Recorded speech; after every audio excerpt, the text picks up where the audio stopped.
Many are questioning some of the legal ramifications that children face after they've been convicted of serious crimes, especially when it comes to the issue of waiving legal rights. Do children really understand what legal rights are, and should they be able to waive them? Well, that's the question that's being asked after a 10-year-old boy by the name of Joseph was convicted of murder in the state of California. He actually killed his father after his father had threatened to burn the house down and take the fire detectors out so no one would know that there's a fire. So the 10-year-old kid was scared. He thought that his father was going to burn the house down with his family in it. And so he took a gun and shot his father to death, got convicted of murder, and now it's opening up this big debate. Now, what I want to really focus on is not this particular story, but the broader issue of kids being convicted of things like murder and them waiving their legal rights without really understanding what legal rights are. So I'll give you an example of that. In the case of Joseph, the detective asked him the following. He asked him, you have the right to remain silent. Do you know what that means? And Joseph responded, that means I have the right to stay calm. Close enough. That's really close. So these kids have no idea what their legal rights are, okay? They don't understand the importance of having a lawyer present while they're being interrogated. They don't understand that investigators can lie to them in order to extract a confession. And that's what's happening over and over again. And the question is this right? Is this justice? And I would argue that it isn't. We're supposed to have two different standards of convicting people, standards for children and standards for adults. Convicting a 10-year-old the same way that you would convict an adult doesn't make sense. Yeah, and especially like when you think about them actually committing the crime and then not understanding their rights, we have less sympathy, I suppose, even though we have these system of protections, the Miranda rights and all that for a reason, to avoid abuse. But when you find out about them confessing falsely to protect others and things like that, then you're like, well, their entire life has been thrown away and the person who actually committed the crime is now free. Right. All of these forms of, like when prosecutors plant evidence, they fake it. It's so stupid that they so badly want to win the case, even though it means that the person who's committing the crime is still out there.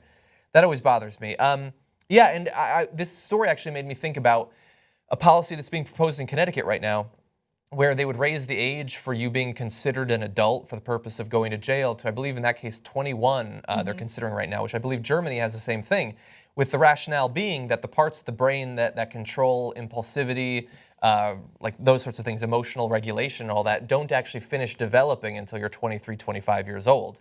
And so we always think, well, when you hit 18, then you're an adult, we can lock you up, but maybe we do need to think about raising that.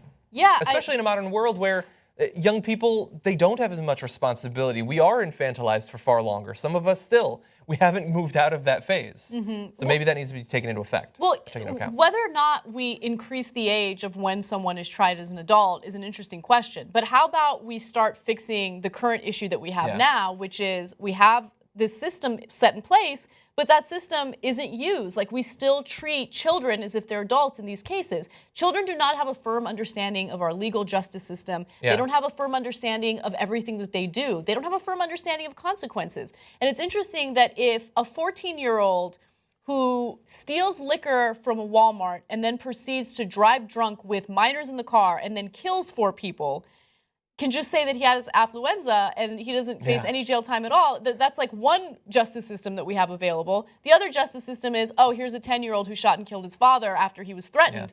You know what? Murder. Yeah, you know, and I bet the affluenza probably had his lawyer there. Yeah, it wouldn't be that crazy to say, well, the statements of someone who's underage are not admissible unless a lawyer is present. That's exactly With the understanding that you can say to an adult, you can wait if you want, and then they can work that out. But why? Just question them when the lawyer is there. I don't understand the need to get it done quickly. And the reason that they're doing it is because they want to. They want to bend the rules. They want to break the system. They want to close the case, even if it means convicting someone who maybe didn't even necessarily do it. Let me give you some more information on this that I think will either persuade you or at least make you think a little bit more about what we're doing to kids. Studies show that juveniles, particularly those under the age of 13, cannot fully comprehend the implications of talking to police without lawyers. They are more likely than adults both to waive their rights and to confess to crimes they didn't even commit. When they do falsely confess, it is often to protect others. When it comes to juvenile arrests, in 2011, 613 kids under the age of 12 were arrested for felonies. In 2012, more than 500 minors in that age group were arrested for felonies, nearly 450 in 2013 and 281 in 2014. Good, it's going down. But this is a big issue in California because it's one of the states that doesn't have the proper protections in place to make sure that these kids don't waive their legal rights without a lawyer present. Exactly.